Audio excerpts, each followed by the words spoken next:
कुमुद एक गरीब घर की बेटी थी। वह गरीबी में भी बीकॉम कर रही थी। मनीष ने उसे पहली बार कॉलेज में देखा।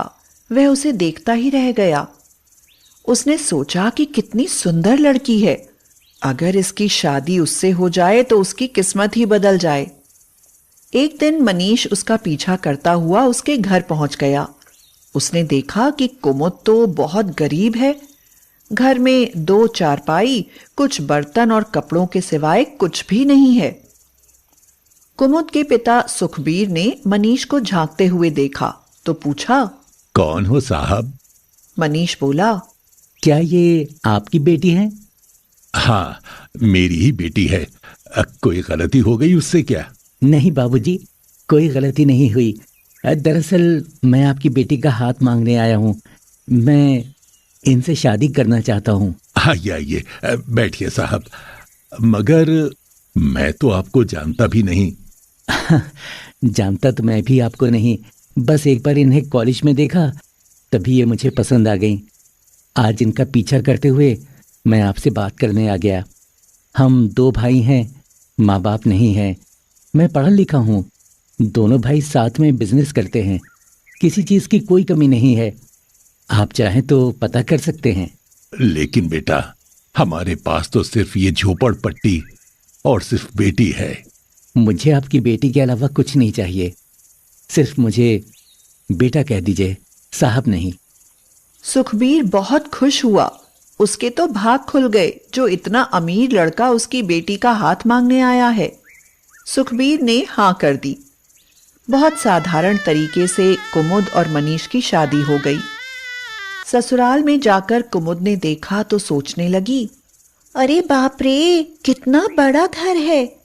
कुमुद की जेठानी सोनिया बोली, क्या सोचने लगी कुमुद? ऐसा घर तो तुमने सपने में भी नहीं देखा होगा। कुमुद को लगा जैसे उसकी जेठानी ने ताना कसा हो।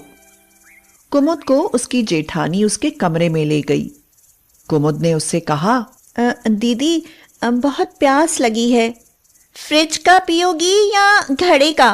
वैसे फ्रिज का तो तुमने कभी पिया नहीं होगा, नॉर्मल ही ला देती हूँ। सोनिया पानी देकर बोली, अच्छा कुमुद, अब ये कपड़े गहने बदल लो। वैसे भी तुम्हें इतना बोझ लादने की आदत नहीं होगी। मनीष ने कुमुद से कहा, कुमुद, भाभी बहुत बड़े घर की बेटी हैं और पिताजी मरने से पहले सब कुछ बड़े भैया के नाम करके चले गए, इसलिए भाभी को थोड़ा घमंड भी है। लेकिन तुम उनकी किसी बात को दिल पर मत लेना। कोई भी बात हो तो मुझे बताना। ठीक है, लेकिन इस कमरे में इतनी ठंड क्यों है?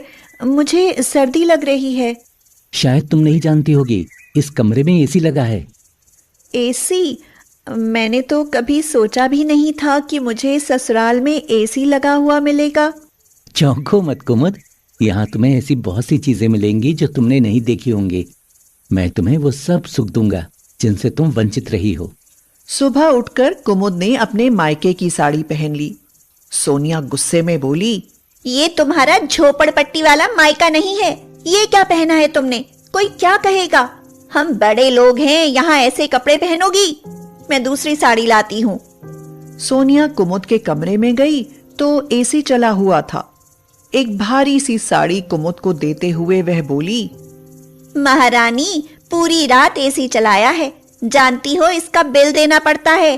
पर तुम्हें कैसे पता होगा? तुम्हारे घर में तो पंखा भी नहीं था। हाँ। सोनिया बात बात पर कुमुद को मायके की गरीबी के ताने देती थी, लेकिन कुमुद सब चुपचाप सहती रही। ऐसे ही 1 साल गुजर गया। एक दिन कुमुद हॉल का एसी झाड़ू से झाड़ रही थी। अचानक से एसी में स्पार्किंग हुई और वो बंद हो गया। सोनिया जोर से चिल्लाई, तुमने इसमें क्या कर दिया? इसकी कीमत जानती हो? इतना तो तुम्हारे पिता ने तुम्हारी शादी में भी नहीं लगाया जितनी इसकी कीमत है। कभी कुछ देखा होता तो पता चलता। हाँ। कुमुद अपने कमरे में जाकर रोने लगी। मनीष अपनी भाभी की आवाज सुन रहा था। मनीष आकर सोनिया से बोला, भाभी, ये क्या है? तुम बार बार उसे उसकी गरीबी का ताना देती हो।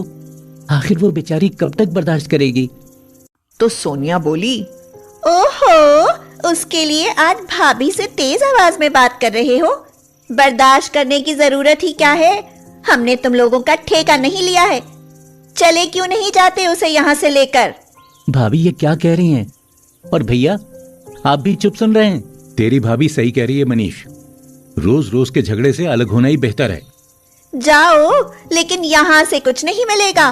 बाप की 1 लाख की संपत्ति को करोड़ों में बदला है इन्होंने। दिन रात मेहनत की है। जाओ और जो करना है अपने बलबूते पर करो। मनीष दुखी हुआ। आज तक उसने जो भी कमाया सब भैया भाभी के हाथ में सौंप दिया था। आज उसके पास कुछ नहीं था। कुमुद परेशान होकर मनीष से बोली, अब हम कहाँ जाएंगे? कुमुद, मेरे पास कुछ नहीं है। भाभी ने वो देखो तुम्हारा बैग भी पैक करके बाहर रख दिया है। चलो मनीष, जब तक कोई इंतजाम नहीं होता आप मेरे घर चलो। कुमुद मनीष के साथ अपने घर आ गई। बहुत गर्मी थी। मनीष पसीने में तरबतर था। यहाँ पंखा था न कूलर। आपको तो एसी की आदत है ना, एसी के बिना कैसे रहोगे? कुमुद, मैं तो रह लूंगा, लेकिन ये देखो तुम्हारे माथे पर भी पसीना है। कुमुद हाथ के पंखे से हवा करने लगी। मनीष उसे प्यार से बोला, रहने दो कुमुद, तुम थक जाओगी। सच बहुत बड़ी बात है बिना एसी के रहना। मैं जल्दी ही कुछ इंतजाम करता हूँ। अगले दिन बाहर से आकर सुखबीर ने कुमुद को लिफाफा दिया। कुमुद ने लिफाफा खोलकर देखा तो वह उसका जॉइनिंग लेटर था। कुमुद खुशी के मारे उछल पड़ी। सुखबीर ने पूछा, क्या हुआ बेटी? तो कुमुद ने कहा, पापा, मेरा बैंक मैनेजर की पोस्ट के लिए जॉइनिंग लेटर आ गया। मेरी नौकरी लग गई। अब वो दिन दूर नहीं कि हमारे घर में भी सभी सुविधाएं होंगी। मनीष बेटा, कहाँ थे तुम? जानते हो कुमुद की नौकरी लग गई। बाबूजी बधाई हो, आज मुझे भी एक बहुत अच्छी नौकरी मिल गई है।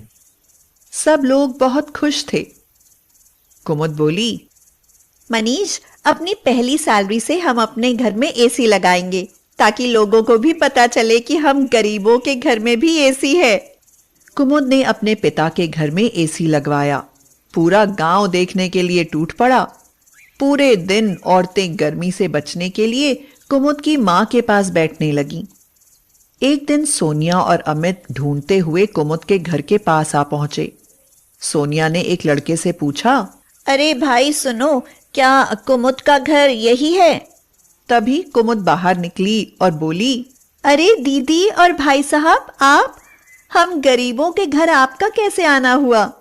आवाज सुनकर मनीष भी आंगन में आ गया। आप लोग, किसी ने आप लोगों को यहाँ आते हुए देख तो नहीं लिया? बेकार में आपकी इज्जत खराब हो जाएगी। हमें माफ कर दो कुमुद, तुम घर से क्या आई, हमारे घर की तो लक्ष्मी ही रूठ गई। हाँ मनीष, शेयर मार्केट में मेरा सारा पैसा डूब गया।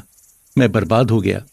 यहाँ तक कि मकान बेचकर कर्जा उतारना पड़ा। भैया, बहुत दुख हुआ सुनकर। वो मकान हमारे दादाजी का था। तुम दोनों हमें माफ कर दो, हमको हमारे किए की सजा मिल गई है। दीदी, ये क्या कह रही हो? आप बड़ी हो, हमसे माफी मत मांगो, हमें आशीर्वाद दो। आओ भैया, भाभी अंदर आकर बैठो। जिस एसी के लिए हमें घर छोड़ना पड़ा, आज हम गरीबों ने भी वो एसी लगा लिया है। हम लोग बहुत खुश हैं।